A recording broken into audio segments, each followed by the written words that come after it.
Ja, also wir sprechen natürlich heute über arabische Welt.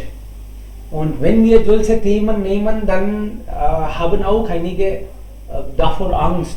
Wir sind vielleicht nicht gut informiert, aber ich nehme solche Themen, damit wir uns ein bisschen besser informieren können. Arabische Welt ist dann auch eine Region. Und welche Länder gibt es da? Wie die Menschen aussehen, was sie machen, was ist die Situation, also in Bezug auf Bildung oder Frauen oder was ist die Realität, was ist eigentlich die Situation von Arbeitslosigkeit und ihre Zukunft, was sie machen. Und normalerweise, wenn wir über arabische Welt hören, dann hören wir auch ganz normal über Konflikte, wir hören ganz normal im Alltag über Johl, wir haben unterschiedliche Nachrichten gehört vielleicht oder gesehen. Darüber sprechen wir, Freunde, heute. Wir würden damit einfach beginnen, wo diese Länder liegen und was eigentlich das Thema bedeutet. Bitte schon, wer will damit beginnen? Darf ich? Ja, gerne bitte. Ja, guten Tag zusammen. Heute sprechen wir über arabische Welt. Arabische Welt sind eine Region, die in Westasien liegt. Wir sagen diese Region als arabische Welt, weil viele Länder Kultur folgen und die meisten Länder oder fast alle Länder außer Israel sind Muslim Mehrheit Bevölkerung haben. Die Länder, die im arabischen Welt berühmt sind Saudi-Arabien, United Arab Emirates, Oman und Lebanon oder Yemen, Syrien und so weiter. Und nicht nur Westasien-Region, sondern Ägypten kommt aus der arabischen Welt, obwohl liegt Ägypten in Afrika. Wir erinnern oder kennen die arabische Welt aufgrund mancher Gründe. Einer ist Jul, anderer ist Meer, deshalb auf Englisch sagen wir Gulf Countries. Und die dritte ist die islamische Regel, die diese Länder folgen. In arabischer Welt, Saudi-Arab ist der Hauptland oder Ort, wo die heiligen Orten von Islam-Religion, Mekka, Medina liegt. Saudi-Arabien folgt ganz strenge islamische Regeln. Und die Situation der Frauen da ist nicht so günstig oder bequemlich. Vor ein paar Jahren erlaubte nicht die Frauen, Auto zu fahren. Und gemäß einer Nachricht in einer Schule von den Mädchen ein Feuer gehabt. Und sie haben nicht die Mädchen geholfen, weil sie unter diesem Prozess ohne Hijab auskommen und das war nicht gemäß ihrer Religion erlaubt. So viele Mädchen waren gestorben unter Feuer und Indien haben gute Verbindung oder Beziehung mit arabischer Welt. Vor allem Saudi-Arabien ist unsere guter Partner im arabischen Welt, wirtschaftlicher und strategischer. Viele Menschen aus Indien gehen nach arabischer Welt und arbeiten, weil sie Immigrant brauchen, um ihre Wirtschaft zu funktionieren. Und Jordan, es liegt auch ein wichtiges Land in arabisches Welt, die für Tourismus, Petra und so weiter sehr bekannt ist. Ja, es ist alles. Danke an alle für Ihre Aufmerksamkeit. Sehr schön. Also das ist sehr, sehr interessant, was Sie gerade gesagt haben. In arabischer Welt, sie brauchen immer Arbeitskräfte und von Indien viele fliegen jedes Jahr Tausende, nein, das habe ich also sehr wenig gesagt. Millionen fliegen dorthin zu arbeiten. Sie kriegen ihr Geld und das ist wirklich eine,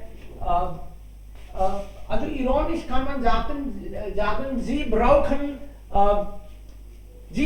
Arbeitskräfte, aber nicht von der arabischen Welt.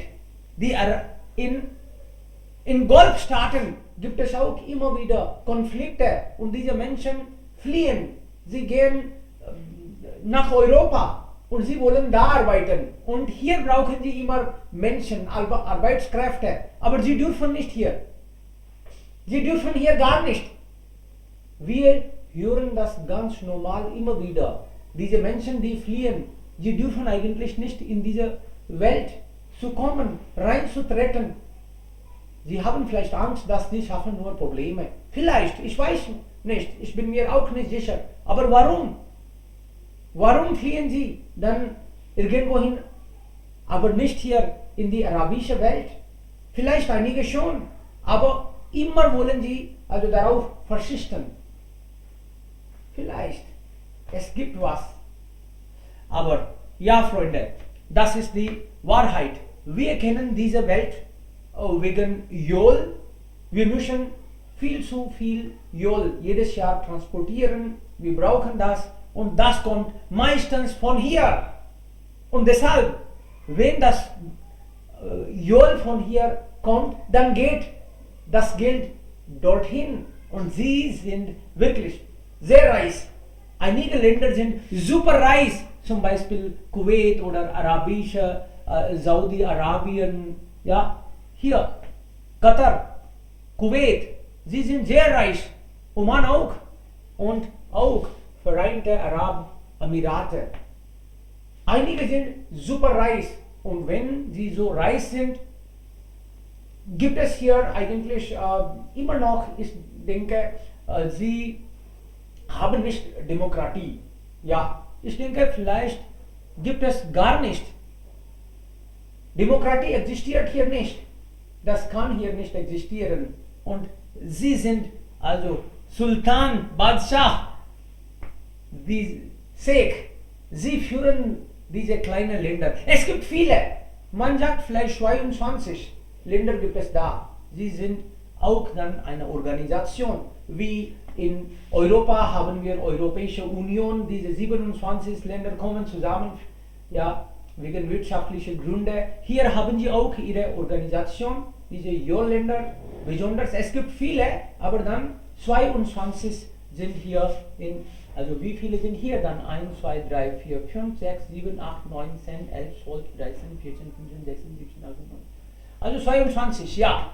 22, diese Golfstaaten, sie sind auch dann für welche Gründe zusammen. Aber die Situation, wenn wir eigentlich einige Punkte hier einfach nennen, dann die Frauensituation, Bildungssituation, Armut, ja, also außer einigen Ländern gibt es auch Armut gut verbreitet. Armut ist da, Analphabeten leben hier vielleicht meistens, wenn wir mit also der Welt vergleichen. Sie studieren vielleicht nicht so wie bei uns. Das spielt da nicht so viele, also so große Rolle. und die Frauen haben Rechte heutzutage, aber dann sehr wenig. Das kann man nicht mit anderer Welt vergleichen. Einige Länder sind eigentlich total Katastrophe und sie sind sehr problematisch. Die Wirklichkeit ist wirklich ganz anders. Und wie ist die Zukunft, kann man nicht sagen. Jetzt haben sie Joel und deshalb funktioniert das alles relativ gut. Man kann sagen, viel besser als Indien, wenn wir mit Geld das so vergleichen. Die Länder sind klein und dann es gibt genug Joel. Aber jetzt wird darüber auch viel geredet, dass in kommenden Jahren hat man Angst. Wenn hier also Joel nicht mehr gäbe oder wenn wir das nicht kaufen, ohne Joel, wenn das auch bei uns hier funktioniert, dann was wird die Zukunft? Haben Sie an was anderes gedacht? Vielleicht von hier denken wir, vielleicht schon, aber es gibt Infrastruktur nicht so richtig. Also die anderen Optionen sind nicht so bekannt und immer noch eigentlich nicht in die richtige Richtung. Man hat auch Angst, dass vielleicht nach einigen Jahren wird die Situation wie Bangkok oder, verstehen Sie, also dann, wenn man über Bangkok, Malaysia oder solche Länder, sie sind auch jetzt also negativ für Tourismus bekannt. Sie sind nicht so bekannt wie Paris oder Deutschland oder USA, aber ganz andere Richtung haben sie adoptiert und jetzt gibt es das Tourismus.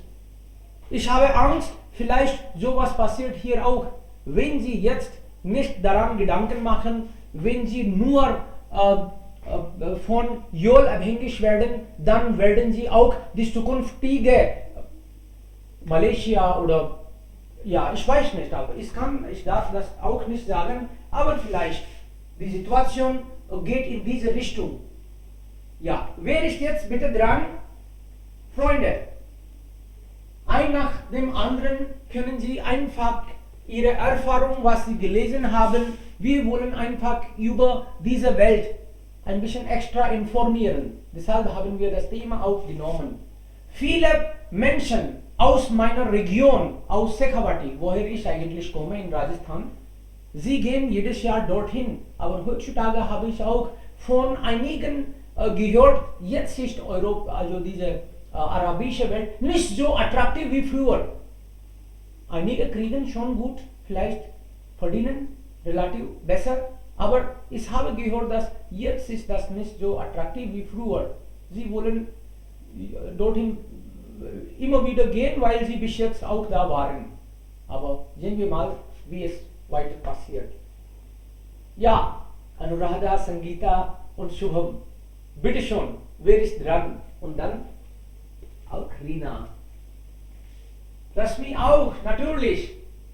So, gibt es Bürgerkriege, gibt es auch eine Chance, dass Revolution, immer mehr Jugendliche wollen auch studieren vielleicht, nicht so viel, aber dann Studium bringt hier auch Änderung. Wollen sie studieren und dann fördern sie auch vielleicht Demokratie, die Frauen kommen auch vor oder Rechte, kann man hier über Rechte sprechen oder da muss man nur also einfach schweigen und so passiert auch in der Zukunft wie jetzt. Vor einigen Jahren wurde darüber viel gesprochen, als es in Tunesien gab es Demokratie, da gab es Revolution wegen Internet, dann hatte man auch gedacht, ja, in arabischer Welt, jetzt wollen vielleicht die Menschen auch ihre Rechte haben, die Frauen kommen auch vielleicht vorne. Und jetzt gibt es Internet. Sie sehen alles, wie die Welt funktioniert, was die Vorteile von Demokratie sind. Sie werden vielleicht richtig sich informieren und dann brauchen vielleicht mehr Rechte. Dann wollen sie vielleicht auch weiter oder richtig studieren. Sie brauchen Freiheit. Sie brauchen auch alles, was also da in der Welt verfügbar ist. So hatte man gedacht, aber dann, nein, bis jetzt hat nichts funktioniert. Man muss noch warten. Noch dauert das eine Weile. Wer ist jetzt dran? Freunde, waren Sie irgendwann vielleicht da? Haben Sie erste Erfahrung? War irgendjemand, also von der Familie oder im Freundkreis, da in der arabischen Welt? Nein? Es gibt ja auch Gründe, Macht, Bürgerkriege, das sind ganz normale Synonyme der Welt. Unruhe gibt es immer noch, natürlich. Also wenn den Menschen nicht gut geht, dann gibt es nur Unruhe. Zum Beispiel man sagt in Philistien oder in Afghanistan kann man nicht ruhig bleiben. Sie sind so geboren, so erwachsen, sie haben nur das gesehen, da wächst eigentlich nicht vieles. Die Menschen sind arm und sie bleiben auch immer arm.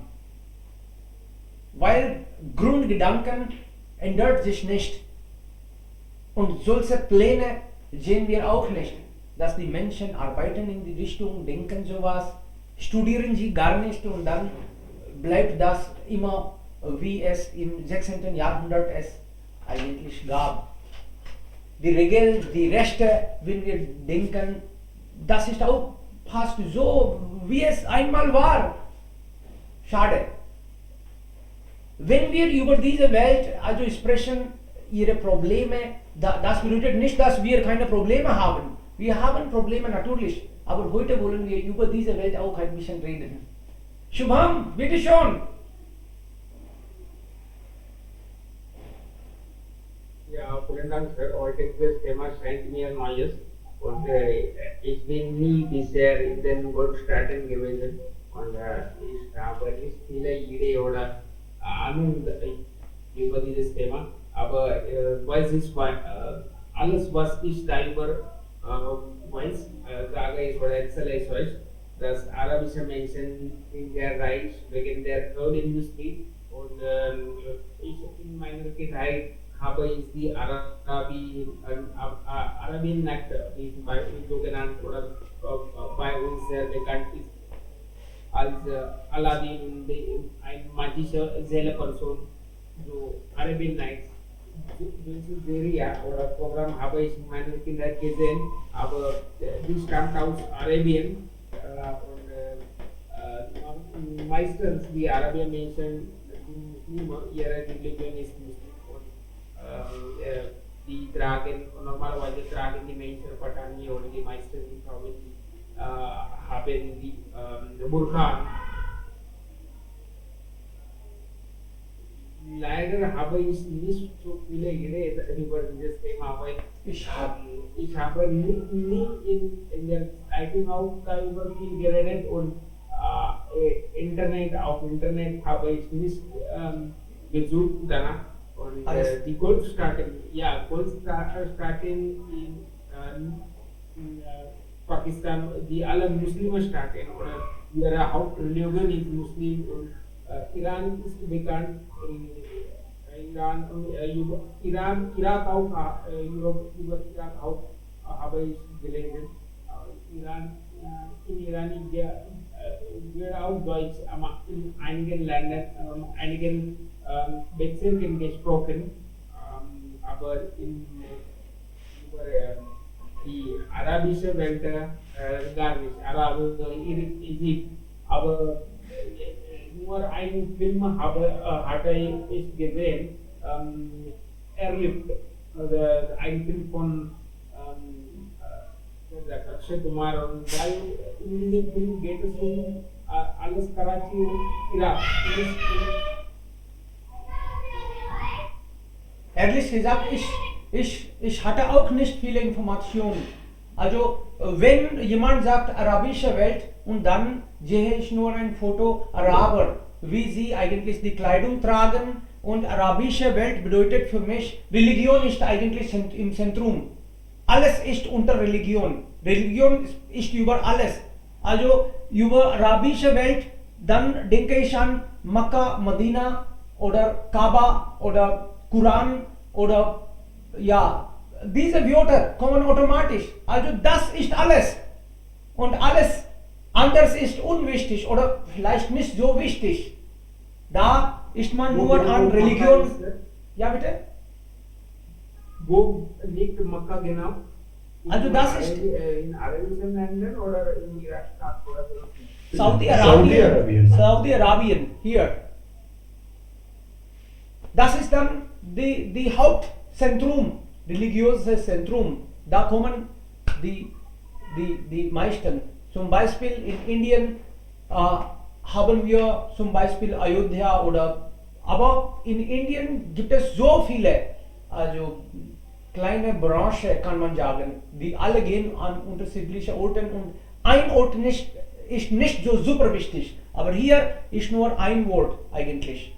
Allah sollte die Welt beherrschen oder solche Gedanken haben sie und dann das ist aber auch manchmal sehr lächerlich, dass sie so kräftig also untereinander kämpfen und Schlacht ist immer da. Bürgerkriege werden geführt, weil sie vielleicht Unalphabeten sind oder die meisten wollen die Region voneinander vielleicht beherrschen und sie haben das Gedanken vielleicht, dass so werden sie irgendwann ganze Welt erobern. Vielleicht, ich weiß nicht. Ja, wer will? Amitabh, würdest du was Ja, sagen bitte? ja. Bitte schön. Ich muss hier sagen, was Shubham gesagt, dass manche Namen, die über arabische Länder gesagt, Iran kommt in Faras, Iran sagen die Menschen als Persien, die jetzt Iran ist, und Iran kommt nicht in Arab-Welt, obwohl ich bin mir nicht ganz sicher, aber Irak kommt in arabische Welt. In arabischer Welt, obwohl die Hauptreligion ist Islam, aber da gibt auch so viel Unterschied zwischen islamischen Ländern. Zum Beispiel Saudi-Arabien, UAE und Oman, Kuwait und so weiter sind Sunni-Muslim-Länder und Lebanon, Yemen, die Mehrheit sind Shia-Muslim. Wir lesen und sehen so viele Nachrichten und Sendungen wegen Shia-Sunni-Streit oder Kämpfe in arabischer Region. Vor manchen Jahren Saudi-Arabien hat einen Krieg gegen Yemen und Saudi-Luftwaffe hat viel Bombe in Yemen geworfen und Iran-Irak-Krieg ist sehr bekannt und Syrien, Lebanon sind unter so viel Unruhigkeit und das kennen wir auch. Und Pakistan liegt in Südasien und nicht in arabischer Welt. Und arabische Welt ist auch heutzutage berühmt für Tourismus. Aber manche Menschen sind nicht sicher, dass sie nach dieser Welt fahren oder nicht, weil sie sind nicht sicher von den Regeln, die da brauchen und deshalb sie sich vermeiden, normalerweise diese Länder zu reisen. Ja. Aha. Wenn Sie sagen, das ist auch heutzutage bekannt für Tourismus, dann verstehe ich das nicht so richtig eigentlich, was dann, wie das also weiter hier funktionieren. Welcher Tourismus bedeutet? Zum Beispiel Jordan ist viel Menschen fahren nach Jordan heutzutage, weil Petra ist sehr bekannt und Dubai ist auch ein anderer beliebtesten Ort für Indien, für Reisen, Einkaufen. Und heutzutage sehen wir so viel Cricketspiel in UAE, vor allem Dubai. So, es ist auch eine berühmte Stadt von Indien zum Reisen. Ja, vielleicht Sie versuchen Ihre Beste, bevor es zu spät ist, bevor also ja, es eine Katastrophe beginnt, sollten Sie irgendwie auch dann ja, schaffen. Dieser Tourismus wäre dann guter Wahl. Richtig. Und ein anderer bekannte Aktivität, die in arabischer Welt liegt, dass in meisten Ländern gibt es nicht Steuer. So die Menschen da arbeiten, muss nicht Steuer bezahlen. Nur in Ramzan-Monat ein Steuer, die Zakat sagen, ist da, aber nur unsere Unternehmen müssen das bezahlen und nicht die Arbeitnehmer. Deshalb auch viele Menschen da arbeiten möchten aus Indien. Und bis ich erinnere, dass Einkaufen in Dubai ist ohne Steuer, Duty Free Shopping. So deshalb ist es auch so viel bekannt. Alles klar. Sehr gut. Ja, Rashmi, du bist dran. Bitte schon. Guten Tag alle. Heute sprechen wir über arabische Welt und die Golfstaaten. Ich habe ein bisschen an dieses Thema studiert heute und ich habe Tatsachen gelesen und für indische Menschen ist arabische Welt am meisten ein Ziel für Arbeit und besonders für Arbeiter, die manuell arbeiten. Und es gibt in der Welt hat die arabische Welt die höchste Zahl von fremden Arbeiter oder Migrantenarbeiter.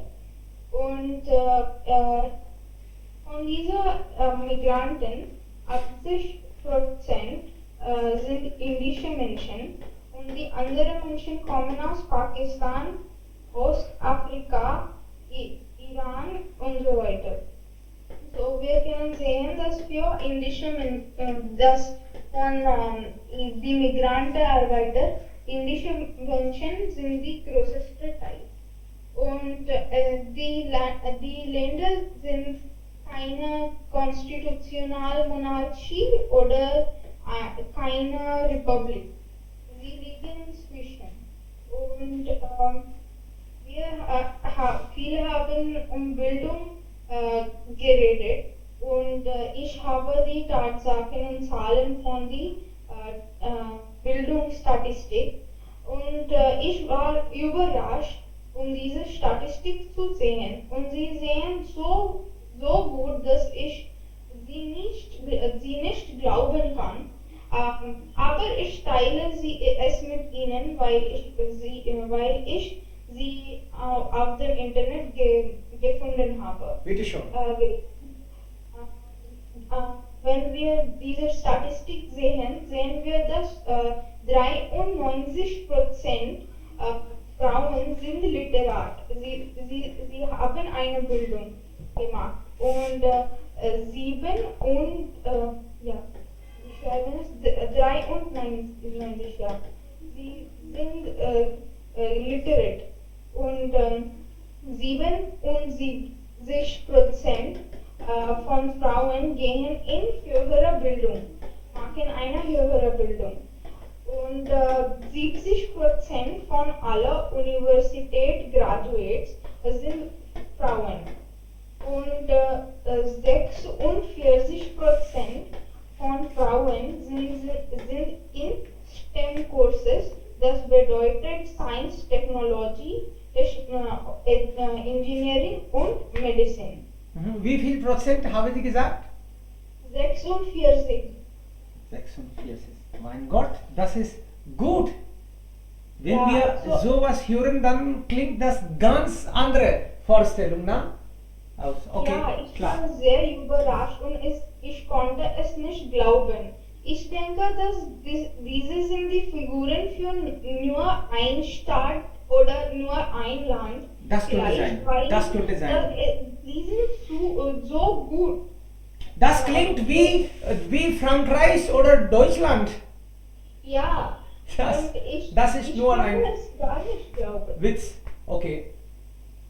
Also ich denke, es gibt nur für Abu Dhabi oder eine sehr entwickelte Stadt, Das könnte aber sein. nicht für die ganze Golfstaaten, weil wir sehen die Situation auch und ich denke, dass es kann nicht möglich sein, weil sie auch gesagt haben, die entwickelnden Länder auch haben nicht so hohe Zahlen.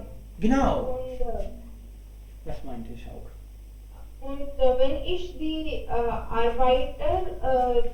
Zahlen gesehen habe, war ich auch überrascht. Es sagte, dass 66% von die Public Sector Arbeitern sind Frauen. Und das war auch überraschend. Das sehr glaube ich überraschend. auch nicht, ja. Und deshalb sage ich, dass ich fühle, dass es nur für einen Staat oder ein Land ist. Die offizielle Religion ist Islam und ich habe eine besondere Tatsache gefunden, dass sie haben Feiertag Freitag und Samstag. Deshalb arbeiten sie am Sonntag. Und das war sehr überraschend, weil am meisten Orten haben wir frei an Sonntag. Und es ist verständlich, warum sie an Freitag und Samstag ein Freitag haben, weil sie gehen zum Mosk und sie machen Prayer. Und wie Amitabh hat auch gesagt, dass Tourismus hat einen großen Teil von der GDP. Es ist 10%.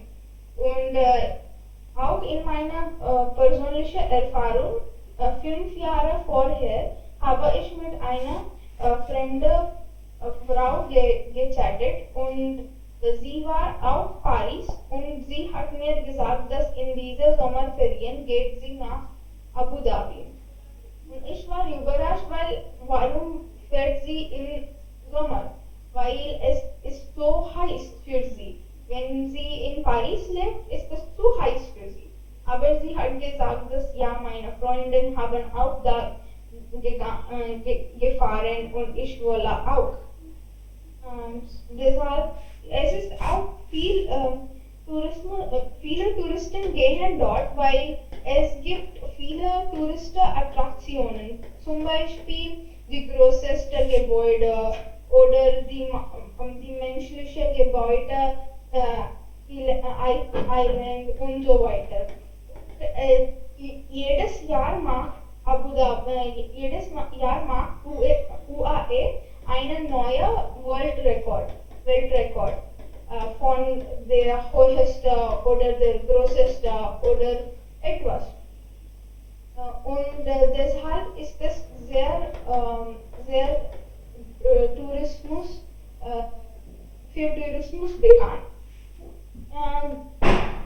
Ab 2018 hatten die Bürger keine Steuern an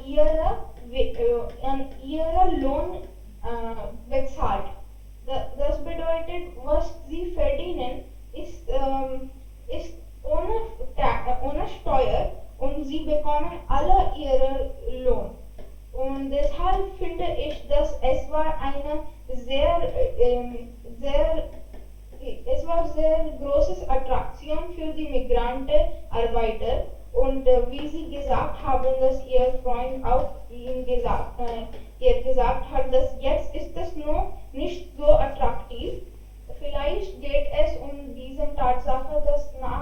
2018 müssen die Bürger eine Steuer bezahlen. Und deshalb vielleicht verdienen sie wenig jetzt. Und wie wir kennen, Alkohol ist verboten dort wegen religiöser Gründe. Und jetzt spreche ich über Rafik Shami. Rafik Shami ist ein Autor und er ist auf arabischer Herkunft, aber er schreibt auf Deutsch.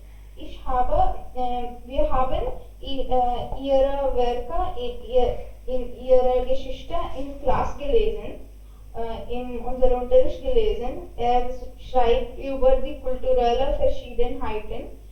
Zum Beispiel eine von seiner Geschichte ist ein typisches Gericht namens Nudelsalat und so weiter. Und er hat über Verhandlungen und Gäste geschrieben und in ihrer Geschichte sind die Verschiedenheiten von die beiden Orte, Deutschland und arabische Länder, sehr klargestellt. Und ich habe erfahren, dass die arabische Welt und indische Land sind fast gleich. Ja, es gibt ein bisschen Verschiedenheiten, aber sie sind kulturellerweise, es gibt Gleichheiten auch. Auch, Das ist Gleichheiten auch, das klingt besser. Aber wenn Sie sagen, Sie sind fast gleich, dann ist das sehr komisch zu hören. Ja, einige Ähnlichkeiten könnten da sein, aber welche Gleichheiten würden Sie sagen? Bitte ein bisschen erläutern. Ja, zum Beispiel in einer Geschichte sagt er über Verhandlung. So, in dieser Geschichte geht er in einem Geschäft und er wollte ein Pullover zu kaufen. Er geht zum der Arbeiter und sagt, wie viel kostet es? Und dieser Arbeiter sagt, es kostet 300 Euro. Und er sagt, ich gebe nur 50 Euro. Und er geht. Aber dieser Arbeiter sieht ihn wie, ist das eine verrückte Person? Was sagt er? Es kostet 300 Euro, weil in Europa Verhandlung geht nicht. Aber auf unserem Land auch sehen wir. Jeden Tag verhandeln wir und unsere Eltern auch für Zwiebeln oder Tomaten und so weiter. So, in dieser Geschichte erzählt er alle diese Techniken, das er benutzt. Zum Beispiel auch auf Indien benutzen wir das itne mein dena hai to do. So, er macht das und er sagt, er fängt laufen und draußen von dem Geschäft zu gehen und er sieht hinter, ob dieser Arbeiter ruft ihr, aber der Arbeiter ruft ihr nicht, weil er weiß gar nicht, was Verhandeln ist. Und er benutzt alle diese Technik, das wir in Indien benutzen. Und ich könnte mit es eine Verbindung sehen. Und auch in einer anderen Geschichte sagt er über Gäste. Wenn wir die Gäste einladen, auch in Indien sind sie nicht pünktlich, kommen sie nicht pünktlich. Aber in Deutschland kommen die Gäste pünktlich. Und wenn sie nur 2 Personen einladen, dann kommen nur 2 Personen. Aber in arabischer Welt auch, wenn sie 2 Personen einladen, geht die ganze Familie oder mehr Personen. Und sie sitzen dort die ganze Abend. Und deshalb habe ich diese Gleichheiten gesehen. Wie Sie gesagt haben, wir sind nicht gleich, aber es gibt Ähnlichkeiten. Ja, natürlich. Also kulturelle Ähnlichkeiten gibt es da auch. Also die Familie ist im Zentrum, da ist vielleicht auch die Familie im Zentrum. Und sie wohnen zusammen. Wie wir eine Großfamilie haben. Wir haben aber heutzutage nicht Großfamilien. Nur einige haben schon. Oder 3, 4 Mitglieder ist ganz normal bei uns. Aber 15 oder 20 Mitglieder, das ist bei uns jetzt selten.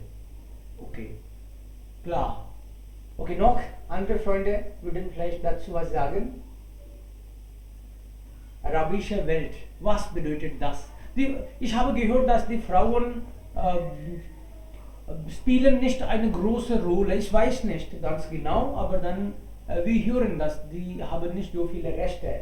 Oder bei uns in Indien ist das jetzt ganz anders oder vielleicht in die Richtung, dass die Frauen arbeiten da, aber wenn sie die Statistik gesagt, als sie das zeigten, dann war ich mir, ja, ich überraschte mich, oh mein Gott, aber das ist nicht bestimmt der Fall. Das ist nicht der Fall, was wir gehört haben. Okay, Sangeeta, würdest du auch dazu was sagen?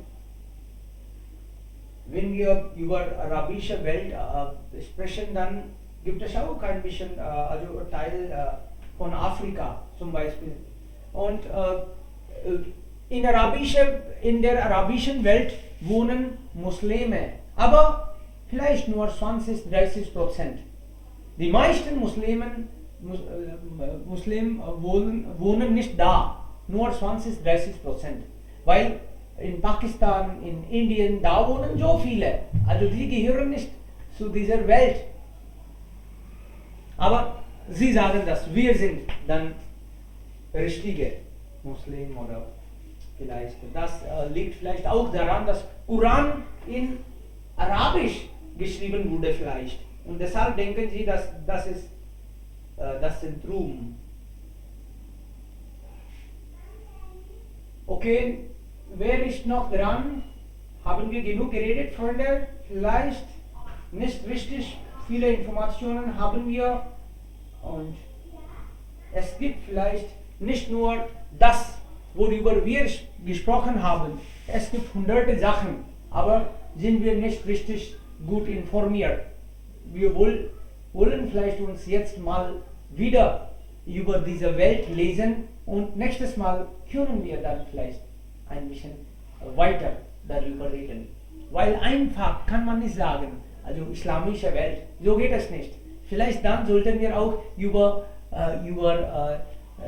Saudi-Arabien was sprechen können. Dann sollten wir auch dann über die anderen Länder, was bedeutet, also wie ist dann die Wohnsituation in Bahrain oder Katar oder was für Gewohnheiten haben sie, wie funktioniert Irak oder Syrien. Aber wenn ich solche Namen höre, dann sehe ich die Wüste oder diese Konflikte, aber nur weil ich nicht so gut informiert bin oder nur weil ich solche Nachrichten immer wieder sehe oder höre. Aber Unruhe ist hier so ganz gut verbreitet, leider. Vielen lieben Dank, Freunde. Ich denke, wir haben gut geredet und wir treffen uns morgen wieder. Und hier haben wir gerade auch einen Link. Sie können vielleicht davon auch richtig informieren. Dankeschön, Freunde. Bis nächstes Mal.